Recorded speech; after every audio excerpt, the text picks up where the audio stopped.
T9T got the fucking juice. Silver's the new gold. Chris is so fun.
T9T got the fucking juice.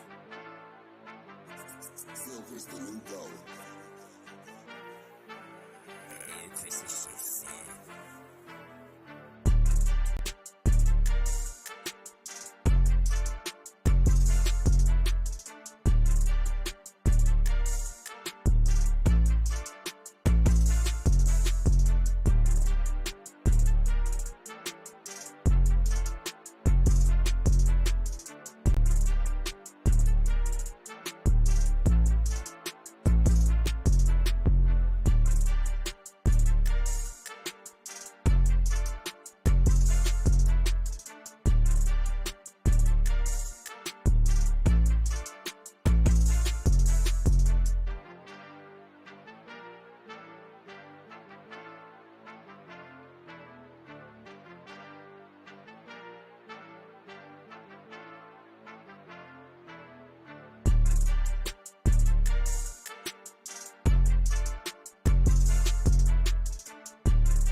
T9T got the fucking juice.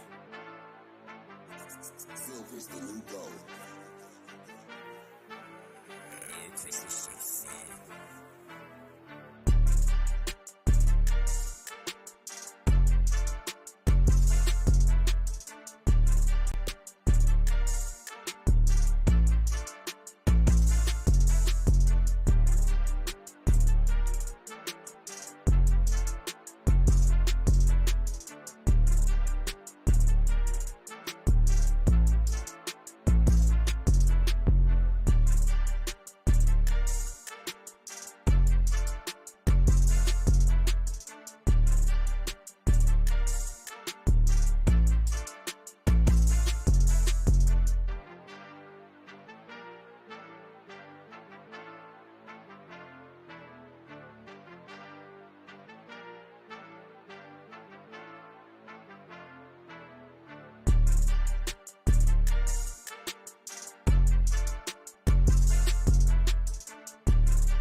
T9C got the fucking juice. Silver's the new gold. Yeah, taste this shit, sin.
What's going on, everyone? Welcome back to another episode of the JT Sports Podcast. I'm your host, JT.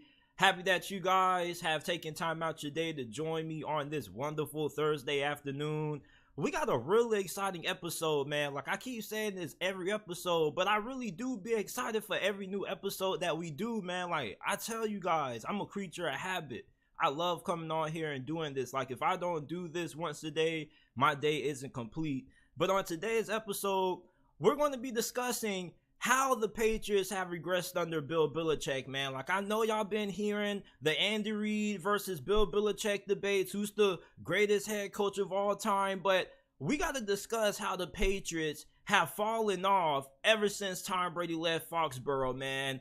How good does Aaron Rodgers need to be for the New York Jets, man? Because everybody in the media keeps saying, the New York Jets, like, they might not be that good. It's like people are 50-50 on the Jets this year. It's like you either believe that Aaron Rodgers is going to come in and be that dude that he was prior to last season and get them to the playoffs and potentially make a Super Bowl run, or you fall on the other 50% that thinks that this thing is going to crash and burn and it's going to look really ugly.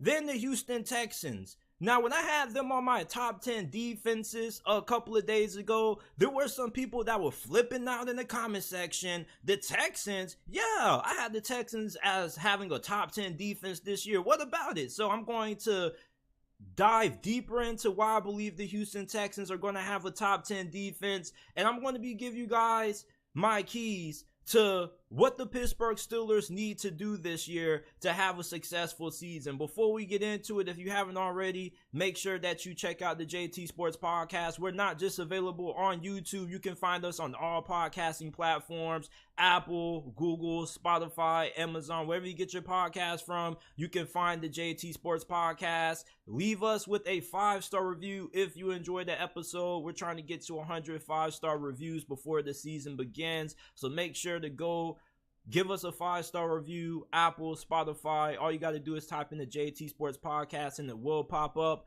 Or you can go to the description down below, scroll down a little bit, and there will be the links to the Apple and Spotify versions of the podcast.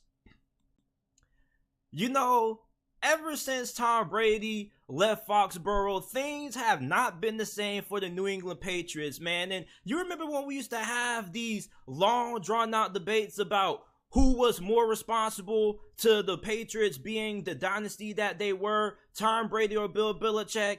And ever since Tom Brady has left New England, he gave them the deuces. This franchise has not looked the same. And I think it's pretty fair to say that we finally have the answer to who was more responsible to the Patriots' success during the glory days. And it has to be Tom Brady. I mean, he leaves New England and wins another Super Bowl with the Tampa Bay Buccaneers. His first season being there, by the way. And then you look at New England, I don't think they've been as bad as what many people in the media keep saying they are. Like, people keep saying, making it seem like ever since Tom Brady left, Bill Belichick hasn't been a great head coach and the New England Patriots have been one of the worst teams in the NFL. Now, people aren't saying that exactly, but that's what they trying to make the Patriots look like. Like, yeah, during, Tom Brady's first season not being there. They didn't make it to the playoffs, but it's not like they weren't a good team that year. They were a really competitive football team. Y'all remember they had Cam Newton that season, and before Cam Newton had to miss a couple of games due to COVID, he was going off. He was looking pretty good, had a pretty good game against the Seattle Seahawks. Y'all remember how that game came down? It literally came down to a goal line stand. Like, Cam Newton was playing at a pretty high level, and a lot of people questioned if the Cam Newton thing was even going to work out. Now, ultimately, in the end, it didn't really work out, but the Patriots were pretty good for the first half of that season. Even when they didn't have Cam Newton, they were pretty competitive. So it's like, I don't really hold that season against Bill Belichick. Like, they didn't really have a lot of money to spend free agency. So it may seem like I'm making excuses, but I'm not really making excuses. Like, yeah, they didn't have a phenomenal season, but at least they were able to be somewhat competitive that year without having, a lot of talent around Cam Newton and a really talented roster. So what do they do the following season? Well, they spend a lot of money in free agency. They bring in John O. Smith and Hunter Henry, Kendrick Bourne. They made some really good free agency acquisitions that offseason. But ultimately, when the season rolls around, we end up getting surprised when Mac Jones ends up dethroning Cam Newton, fam. Like, he dethroned Cam Newton right before training camp began. That's how good Mac Jones was going into his rookie season with New England. Like, y'all keep making this seem like Mac Jones is a bum. Like, this dude was the best rookie quarterback his rookie year, man. Like, who would have thought that Mac Jones would have had a better rookie season than Trevor Lawrence? Come on, man. Like, everybody thought that Trevor Lawrence was going to come out and shine, man. Like, and he comes out and doesn't look good under Urban Meyer. So you look at Mac Jones, like, it seems like we just, forget about Mac Jones' rookie season like he wasn't a good quarterback his rookie year. But, okay, New England makes it to the postseason. Yeah, they get dominated by the Buffalo Bills, but they still made it to the playoffs. And then you look at last year. Last year was a complete disaster. And a large reason why is because Bill Belichick runs his operation like it's OTF, the family rap group that Lil Durk is the head of. That's kind of how Bill Belichick runs the New England Patriots, man. Like, he never goes outside the organization and really brings in anybody new. So when Josh McDaniels left, this dude ends up replacing him with Matt Patricia, and that's where I believe things start to hit the fan and go left for the New England Patriots. After Matt Patricia replaced Josh McDaniels with Matt Patricia as his offensive coordinator, that's when the New England Patriots started to regress, because that was a boneheaded decision. Like, why would you make a defensive coordinator who's never called plays before, by the way, your offensive coordinator? That makes no sense to me. That was one of the dumbest decisions that I've seen in all my years watching football, and you don't expect that from a head coach of Bill Belichick's caliber. This dude is one of the greatest head coaches, if not the greatest head coach that ever coached this game. And he makes a crazy decision to make Matt Patricia his offensive coordinator, man. Yeah, that offense deserved to be bad last year. And then Mac Jones, Mac Jones has a little bit of personality in him. Like, you just not finna just do anything that Mac Jones doesn't agree with, and when it not work out, him not saying anything. So, of course, we saw him and Matt Patricia getting into it on the sideline, but can you blame him?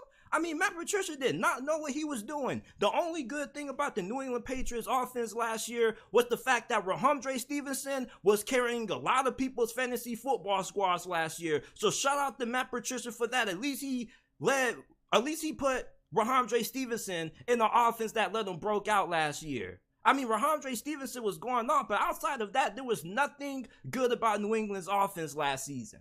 So the Patriots, where did they start to fall off? When Bill Belichick made that awful decision to make Matt Patricia his OC. And then let's not even get into the fact that, okay, you bring in Devontae Parker, you trade for him. Anytime a team in your division is willing to get you a player, 9 times out of 10, that player is not going to be good, man. Unless you just got an instance where a team just has nobody else to ship them off to, like how Brad Holmes gave TJ Hawkinson to the Minnesota Vikings. But other than that, like, we knew TJ Hawkinson was a good player. But outside of the TJ Hawkinson trade, when's the last time you saw a team trade another player on their roster to a team inside the division that was actually good, man? Like Devontae Parker, he's okay. I mean, he ain't awful. He ain't great. He's a really good 50-50 ball wide receiver. But the problem with the Devontae Parker is the fact that every pass you throw to him is a 50-50 ball. So Mac Jones last season was just dropping back and saying, F it, Devontae Parker somewhere down there. And it was costing him because he kept on turning the football over, man. So you got the fact that Bill Belichick is just inept at being able to assemble elite talent, at least when it comes to the skill position at the wide receiver position. And it's crazy because this was the same dude who traded for Wes Welker, and Wes Welker became the greatest slot receiver of all time. This is the dude who utilized that 2 tight end system with Rob Gronkowski and Aaron Hernandez. Don't get mad at me for saying his name, but let's not act like they wasn't going off that year they went to the Super Bowl against the New York Giants. So, I mean, Bill Belichick, I don't know when this dude became blind to trying to find elite talent on offense. But outside of being able to, scope out good offensive linemen, this dude does not know how to build a winning championship caliber offense, and even an offense that capable of being able to make it to the postseason, man. Like, they're right here on their knees pretty much begging for DeAndre Hopkins. Like, this is the first time I've ever seen Bill Belichick in a situation where there's some legitimate pressure that he may lose his job. Like, this man's out here pretty much waiting for DeAndre Hopkins to sign with them, man. If DeAndre Hopkins doesn't sign with the New England Patriots, it's not going to look good this year, even though we do have a lot of hope in Bill O'Brien, and I think that he deserves the benefit of a doubt. Like, the dude's not a bad offensive coordinator. He's a really good offensive coordinator, just not head coach material. But you look at him calling the plays this season, he's going to be an upgrade from Matt Patricia, who was awful. He was the worst play caller in the league. So if you look at how Bill O'Brien has run his offenses in the past, it's normally been predicated on the run. So maybe he can get this offense going, but when you look at this division, man, they're going against some of the best defenses in the NFL. The New York Jets, the Miami Dolphins with Vic Fangio, and then you're also going to have to worry about the Buffalo Bills defense. Like this offense without DeAndre Hopkins, they're not going to have a shot at being able to have success offensively in this division. Like, the defenses are just too doggone tough, man. Just too tough. So you look at how the Patriots have fallen off. I really think him making Matt Patricia his OC is where we started to see things hit the fan. And the fact that he doesn't have an eye for finding talent at the wide receiver position in the early rounds of the draft is another big reason why the Patriots are starting to fall off, man. Like, you know what they say, it's a passing league, and you need to have receivers to win in this league. Look at the Philadelphia Eagles, A.J. Brown, Devonta Smith, and then the 49ers had Deebo Samuel, Brandon Ayuk. The Bengals had T. Higgins, Joe Burrow, Tyler Boyd. And the Kansas City Chiefs had Travis Kelce and Andy Reid. So unless you got an elite offensive mind that's your OC, you're not going to go far if you don't have a good group of wide receivers, man. This ain't the old NFL where you could win with what the Ravens used to win with. You got to go out there and you got to get some elite playmakers on the outside for your QB. And the Patriots have not done a good job of doing that for Mac Jones. Like, Kendrick Bourne is okay, and Devontae Parker is okay, but that's the problem. They got too many okay players on this offense, man. Outside of Ramondre Stevenson, they don't have a dog on the outside who can just go get it, man. Like Joe Burrow, you throw that thing up to what's his name, man? Jamar Chase. You throw that thing up to Jamar Chase, he finna go get it. Same thing with T. Higgins and Tyler Boyd. You need that, and Mac Jones doesn't have that. You saw Stephon Diggs for Josh Allen in the Bills offense when they traded for him from Minnesota. They need a young elite receiver for Mac Jones. And if you can't find a young elite receiver, go out there and get him an experienced veteran. You know what you're getting out of DeAndre Hopkins? Come on, man. This dude ain't no bum. But you look at the Patriots regression, man. At the end of the day, to sum this all up, the fact that he made an awful decision to make Matt Patricia his offensive coordinator, and the fact that he doesn't have an eye for finding elite playmakers on offense over the last couple of years, These are the reasons why the Patriots are in regression right now. The defense is still good. I don't really think the defense has been an issue. Like, the Patriots are always going to have a really good defense, but it's just that Bill Belichick's offenses have not been good. You see why Tom Brady had to get out of there, man. Imagine Tom Brady throwing to Nelson Aguilar. That's crazy. So let me know what you guys think are some of the reasons for why the New England Patriots have regressed under Bill Belichick's watch ever since Tom Brady left Foxborough. Aaron Rodgers, we seem to forget, not just too long ago, was a back-to-back MVP winner. And now you got some people questioning if Aaron Rodgers is even going to be good this year. Like, that is beyond crazy to me. Yes, I know last year was a down year for him, but he was bringing in new receivers, young receivers at that. Romeo Doubs and Christian Watson were the Packers' two best receivers, and they were rookies, and both those guys ended up missing time with injury, so he could never get into a good rhythm when those guys were healthy and when they were on the field. And plus, the New York Jets have a way better roster overall than anything that the Green Bay Packers have had in the last couple of years. Like, they don't need Aaron Rodgers to be the MVP player that he used to be. Now, if they end up getting that, I know they would love that. I'm pretty sure they're hoping that that happens. But if that doesn't happen and they get an Aaron Rodgers that's a top 12, top 13 level QB, I think that's good enough for them to have a shot at being able to win the Super Bowl. Because yeah, Aaron Rodgers want to be one of the best quarterbacks in the league, but they don't need him to be with the talent that they have around him. You got Garrett Wilson, who was the best rookie wide receiver in the league. You also signed Alan Lazard, who Aaron Rodgers has a lot of familiarity with.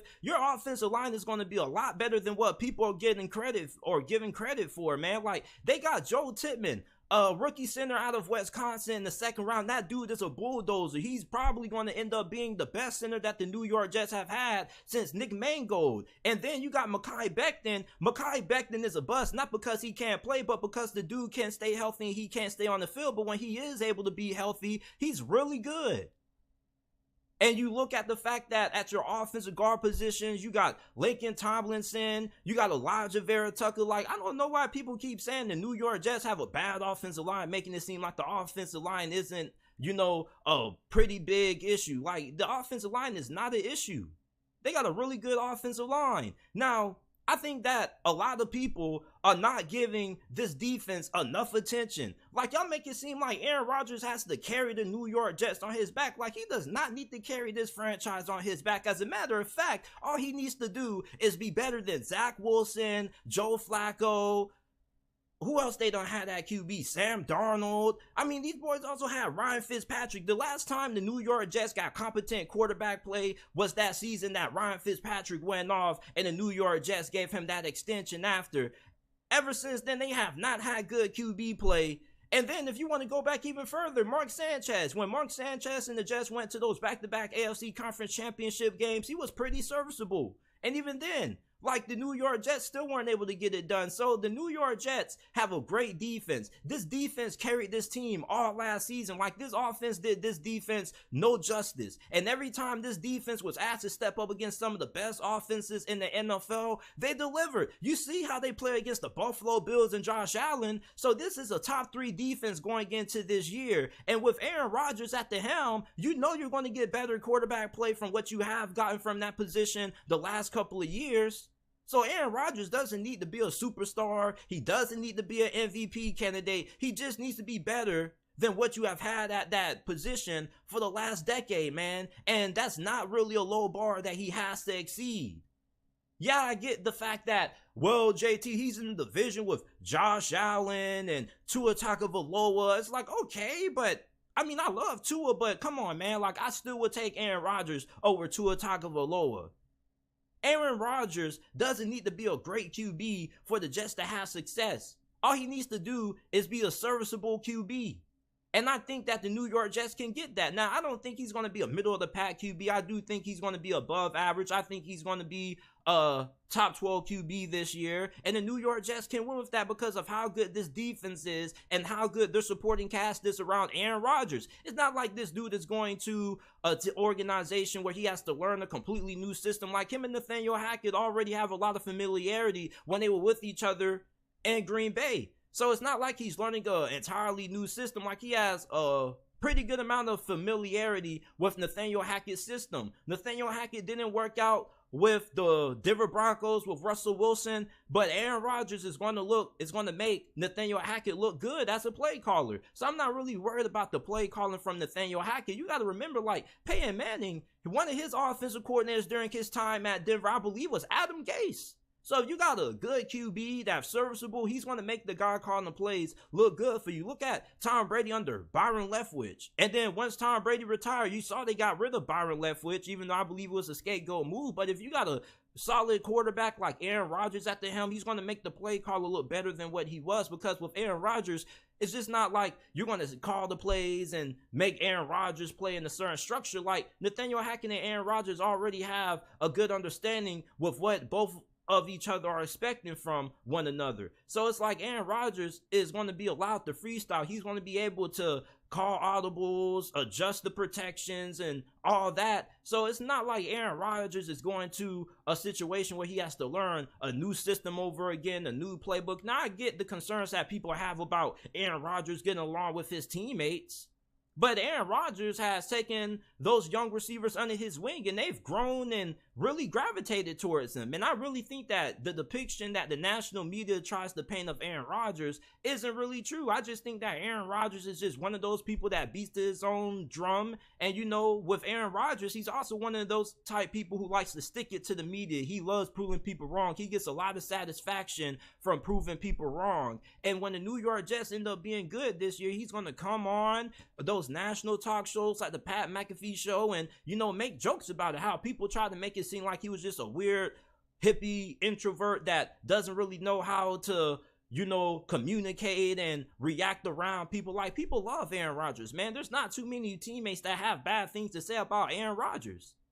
So for when Aaron Rodgers plays this year, I think that he's going to end up being good enough for the Jets to make it to the playoffs and make a little bit of a playoff run. And if I had to give you guys my top 3 teams in the AFC this year who I believe can challenge Kansas City, I'm going to go with the Bengals, the Ravens, and the New York Jets. The New York Jets defense is phenomenal.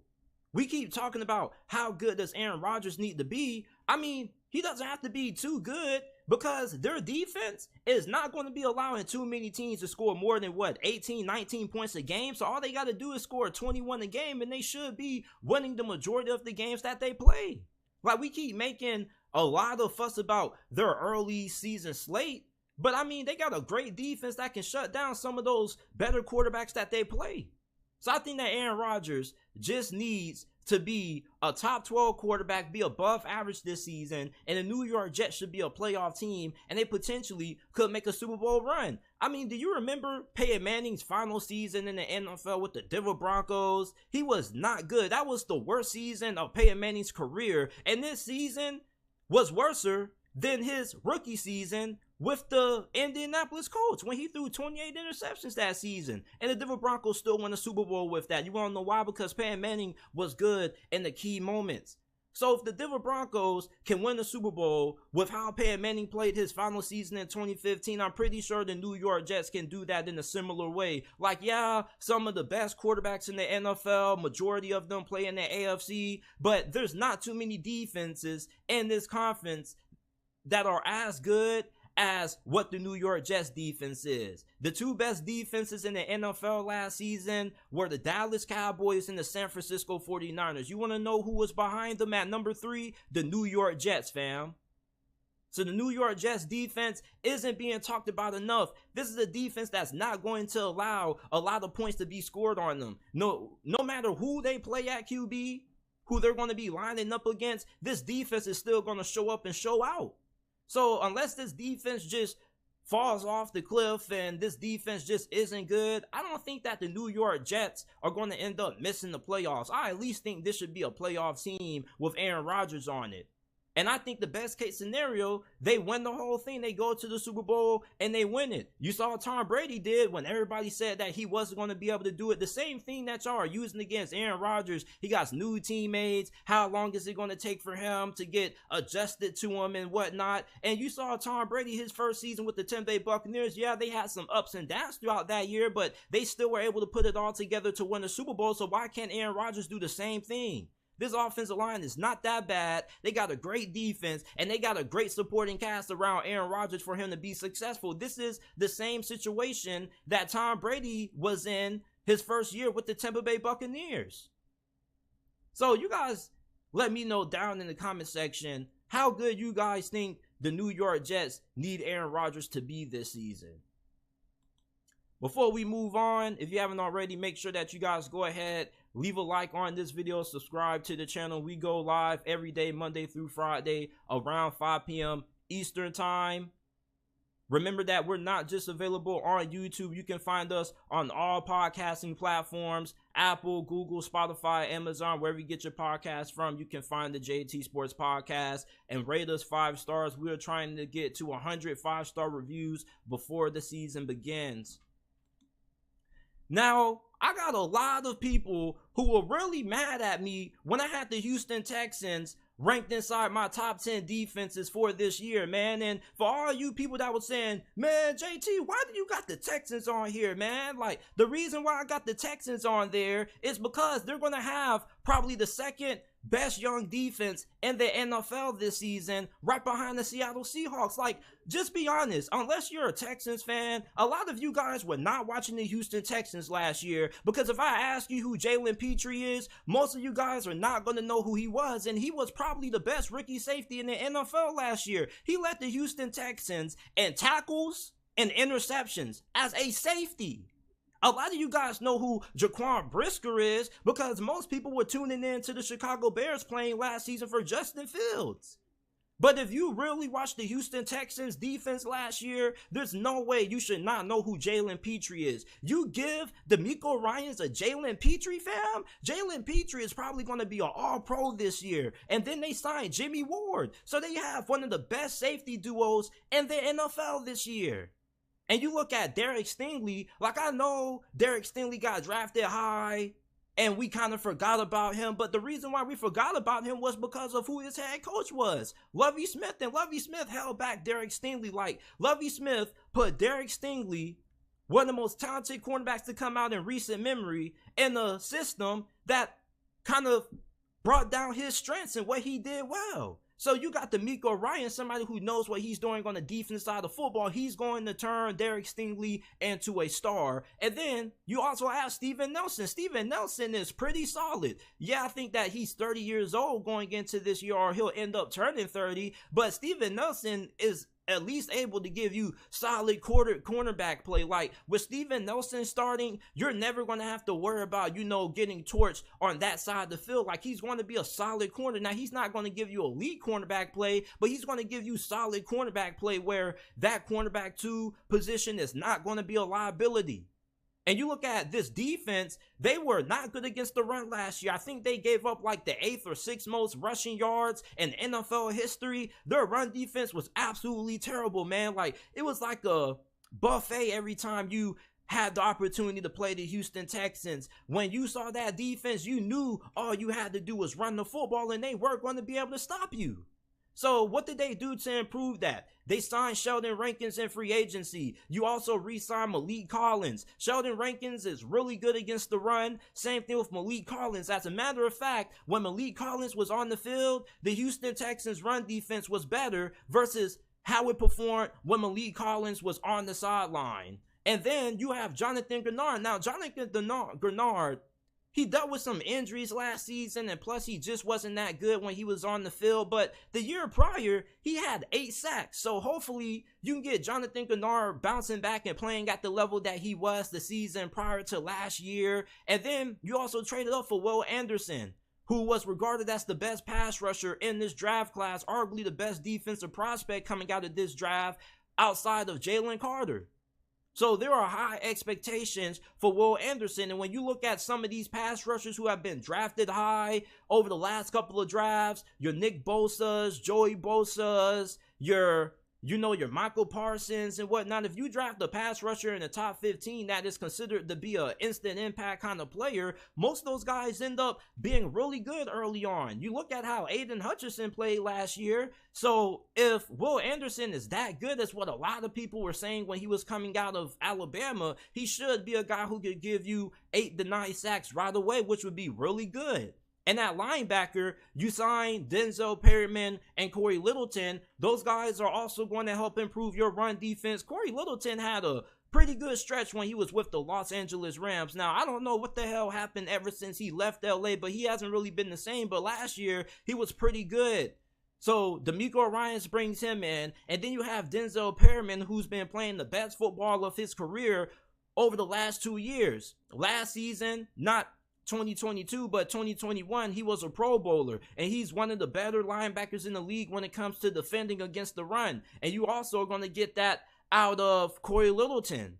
Now, you got Henry To'oTo'o, who I think is going to be more of a special teams guy. I think he's going to be more of a backup this year. So I'm not really expecting too much out of him. I think Denzel Perryman and Corey Littleton are going to be their two best linebackers. And then you got Christian Harris, who made some pretty flashy plays during his rookie season. DeMeco Ryans played linebacker at a really high level during his playing days in the NFL. So I think he's going to get the most out of that position. You saw how good the 49ers linebackers were under DeMeco Ryans. They had the best linebacking group in the NFL when he was their defensive coordinator. And then you look at the secondary, like I said earlier, like this secondary is going to be pretty good. Like, I know the Houston Texans on paper, it doesn't look like they're going to have a great defense. You look at their defense on paper and you look at it and you nod your head. You say, yeah, like, it could be okay. But when you look at DeMeco Ryans' impact and how this defense is going to respond under him, I think this is going to be a top 10 defense. And it's going to be one of those defenses that are going to be good, not because of the young players that they have, but also because they're going to be very well coached. So I think the Houston Texans are going to have a top 10 defense this year. And I can understand if you can kind of say, I don't really know about that. Like, I get your reason to be questionable of if the defense for Houston is going to be that good this year, even if you're a Texans fan. But I just think that DeMeco Ryans is going to have such a big impact. I think he's a really good defensive mind. And with the young players that he's going to be getting, I think that this defense is going to be good enough to be in the top 10. Like, you're going to have Jalen Petrie and Derek Stingley, who should both play at Pro Bowl caliber levels at worst under DeMeco Ryans. And you got Jimmy Ward. So you're going to have a really good back end when you look at that secondary. You're going to have two really good corners. Well, Steven Nelson's going to be solid and Derek Stingley should be elite. So I think that the Texans defense is being a little bit underlooked going into this year. It's like, I think people know that the Texans defense is going to be good, but I don't think they're expecting it to be great by how I'm expecting it to be great. But you guys give me your comments and thoughts down below. What do the Pittsburgh Steelers need to go right? And what players do they need to step up this year to have success for the upcoming 2023 NFL season? Now, this is a new series that I'm starting to begin on the podcast. Keys to the season. What does every team need to do to be successful this year? And for the Pittsburgh Steelers, first of all, we got to answer the question, what would be considered a successful season for the Steelers this year? So I think a successful season for the Pittsburgh Steelers would be making it to the wild card round and having a competitive loss in the wild card. Now, some people may say divisional round, but I think wild card round would be a pretty good season for Pittsburgh, considering the fact that they have a pretty young roster. When you look at Kenny Pickett still being pretty young in his career going into year 2, you look at the fact that the Steelers have quietly overhauled their roster and rebuilt it. They had one of the oldest teams in the NFL a couple of years ago, especially when you looked at their offensive line. Now you look at their offensive line, you got a lot of young talent on that unit. And then you look at the defense also has gotten pretty young. Outside of Cam Hayward, like, this is a defense that has a lot of players that are pretty much in their primes right now. So for the Steelers, my biggest keys to them being successful this year, first of all, starts and ends with Kenny Pickett going into year 2. Kenny Pickett was not as bad as what a lot of people make him out to be. Like, a lot of people look at the numbers and they look at the touchdown to interception ratio, which looks really ugly, but you can tell the people who use that argument, the whole stats argument against Kenny Pickett not having a good rookie season, obviously didn't watch the games, because after his first month starting, He had one of the better touchdown to interception ratios in the NFL. And plus, the Pittsburgh Steelers were in the playoff conversation when he was healthy. Like, you got to remember, when he got injured and he wasn't able to play against the Carolina Panthers and Mr. Trubisky was playing, like, the Steelers were moving the ball. It's just that Mr. Trubisky was turning the football over in the red zone. So if Kenny Pickett would have played those games, the Steelers would have been a playoff team. And y'all can fight me on that, man. Like, I don't care. And then plus, you look at the fact that he took really good care of the football. Like, the mistakes that he made early in his first 4 games, he didn't make those similar mistakes during the second half of the season, especially when he came back healthy. And plus, he was really big in game-winning drives. When it came to moments when Kenny Pickett had to just find a way to put the Steelers in position to win, he came through. So I don't really care about how he starts the game. All I care about is, are you a quarterback who can rise to the occasion in big moments? And that's something that Kenny Pickett did very often last season during his rookie season that not a lot of people talk about, because most people just judge Kenny Pickett's rookie season based off his stats. So for Pittsburgh, you need him to take a giant leap this season. There's no ifs, ands, and buts about it. Like, Kenny Pickett cannot struggle. You need Kenny Pickett to at least be a top half of the league QB this year when it comes from a performance perspective. You're not going to win this division having below average to average QB play. Like, I'm sorry, I know you Steelers fans are going to get upset with that, but there are way too many talented teams in this division that have great QBs. When Lamar Jackson is healthy, the Ravens are normally in the conversation for having the number 1 overall seed in the AFC, and he won 70% of his games as a starter. And you already know how good the Cincinnati Bengals are with Joe Burrow at QB. And the Cleveland Browns have Deshaun Watson. If Deshaun Watson wakes up and he snaps back to the quarterback that he was when he was playing for the Houston Texans before he got traded, if the Steelers don't get at least top half QB production out of Kenny Pickett this year, this team is not going to make it to the playoffs. And this is coming from a Pittsburgh fan. And I'm not saying that Kenny Pickett isn't capable of being able to play at that level, but what I am saying is this: if he doesn't play at a top half level this year, it's going to be a struggle for the Steelers to make it to the playoffs, because you're going to be facing teams that have some of the top QBs in the game. And they also have some of the best rosters in the game. So you need Kenny Pickett to take a giant leap in development. You don't need him to be an elite QB. You don't need him to be a top 10 QB for you to make it to the postseason. But you at least need him to be ranked around the top 15 QBs in the league this season, which I think will be massive improvement for Kenny Pickett. And plus, most people aren't expecting Kenny Pickett to be all that great anyway. Like, most people think he's going to be around that throughout his NFL career. He may have a couple of seasons that may surprise people, but most people expect Kenny Pickett to be a top 15 QB that you can win with as long as he has the pieces around him. And the Steelers did a good job at doing that and improving the offensive line and trading for Allen Robinson. So he has a good group of receivers around him.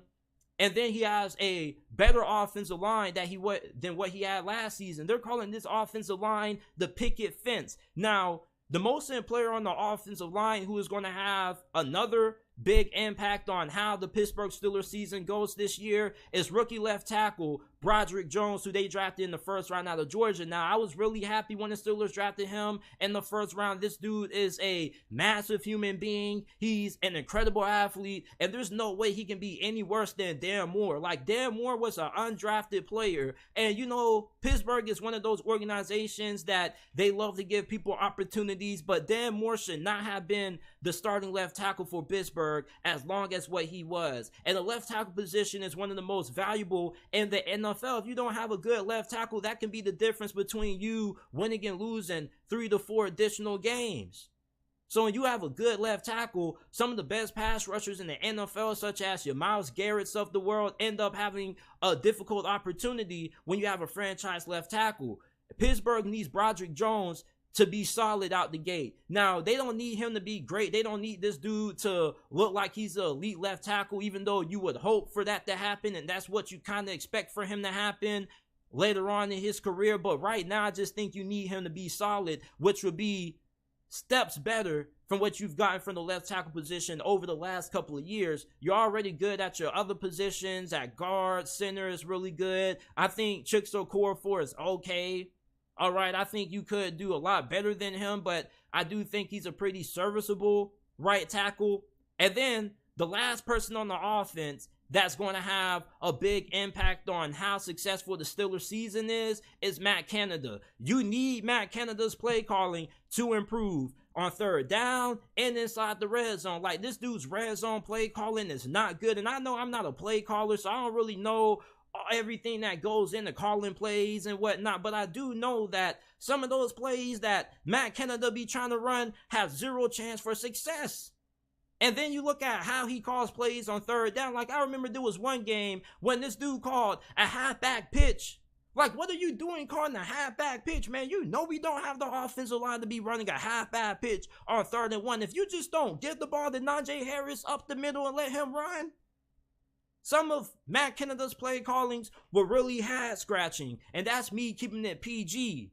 And then he also needs to dial up some more deep bombs for George Pickens, man. Like, I don't get why the Steelers didn't take more deep shots down the field. The George Pickens, man, George Pickens needs to be heavily involved in the offense this year. Like, George Pickens is one of those receivers that you can force feed the ball due to his skill set. He's one of those receivers that he doesn't need to get open from running great routes and all that. He's one of those receivers that you see downfield, and if he has one-on-one coverage with no safety help over the top, you throw that thing, and you don't care what the play ends up resulting in, because the majority of the times he's going to win those situations. So if you're Matt Canada, you need to make sure that George Pickens gets over 100 targets this year. Matt Canada needs to do a better job at utilizing his personnel, because he didn't really do a good job at it last season. And I know I'm not one to be able to question being the offensive coordinator and the play calling, because I never called plays outside of playing Madden. But I do know one thing, that George Pickens needed way more opportunities to catch those 50-50 balls than what he was given last year. And then you got Allen Robinson also, and you got Deontay Johnson, who can do a lot of the dirty work for you underneath, being a really fantastic route runner, being great after the catch. So there's a lot of weapons in the passing game at receiver for Kenny Pickett. You also have Pat Freiermuth. So for Matt Canada, there's no reason why this offense shouldn't be ranked in the top half of the NFL this season. He's going to be really big on determining how successful this offense is going to be, because if you don't have a good offensive coordinator, then you're going to over-rely on your quarterback to be able to turn bad plays into good plays and good plays into great plays, versus when you have a great offensive coordinator, he makes good plays look like fantastic plays, and plus you couple that with a good QB, and it ends up resulting in you having one of the best offenses in the NFL.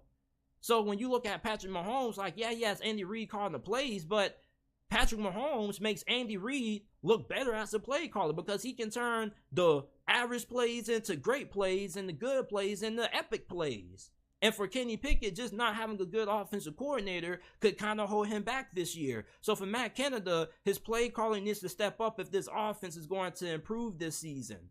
And then on the defense side of the football, you know how good Pittsburgh is up front. You have one of the best defensive lines in the NFL. Your secondary is probably going to be what makes or breaks this defense. And if the Pittsburgh Steelers are capable of being able to make it to the playoffs, you need Joey Porter to be really good out the gate this year. Now, he needs to be at least one of the best rookie cornerbacks in the NFL. He needs to be a top 3 rookie cornerback this year. It doesn't matter if he's the best one, the second, or third one. He just needs to be a top 3 cornerback, because the cornerback position for Pittsburgh, it hasn't been bad, but it's just been okay. And you can tell, like, when the Pittsburgh Steelers got to go against some of the better QBs in the NFL, that secondary gets torn up every single time. So you need Joey Porter to be a really good cornerback right out the gate. As a matter of fact, you hope that he kind of ends up being an elite QB, playing like how Sauce Gardner did last season. Now, although that's, having some overly optimistic expectations, but you at least hope that he can have a good rookie season. Maybe not on the caliber of Sauce Gardner, but if he can be a good cornerback, you will like that, because that position hasn't really been a strength or a weakness. It's just been okay. And when you play good QBs and you got okay cornerback play, it doesn't really end up looking pretty too often. So Joey Porter, I think he needs to be really good, really fast. And then you need good linebacker play. Linebacker play has been the biggest weakness of the Steelers defense for the last 2 years, man. So you bring in Miles Jack. You thought that Miles Jack was going to be able to solve your problem at linebacker, and he wasn't really all that good. Although I don't think he was terrible, but I guess the Steelers are just looking for more from that position. So you signed Landon Roberts, who's really good. You also brought in Cole Holcomb, who a lot of Commanders fans were really disappointed to lose in free agency. So as long as Cole Holcomb can stay healthy, because he does have a little bit of an issue of being able to stay on the field, the Steelers are going to have some really good linebacker play. And overall, with how good this pass rush is going to be, with the pass rushing duo of TJ Watt and Alex Highsmith and Cam Hayward, you're going to be really good up front. And if your linebacker play can be good, your run defense is going to return to what it used to be, because the Steelers normally used to have one of the best run defenses in the NFL, but things have kind of started to go a little bit left with the issues that they've had at the linebacker position.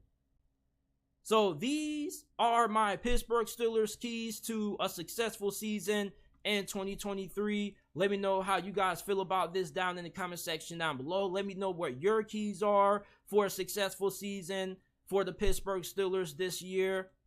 And this is it for this episode of the JT Sports Podcast. If you enjoyed, make sure that you guys like the video and subscribe to the channel. We go live every day, Monday through Friday, around 5 p.m. Eastern Time.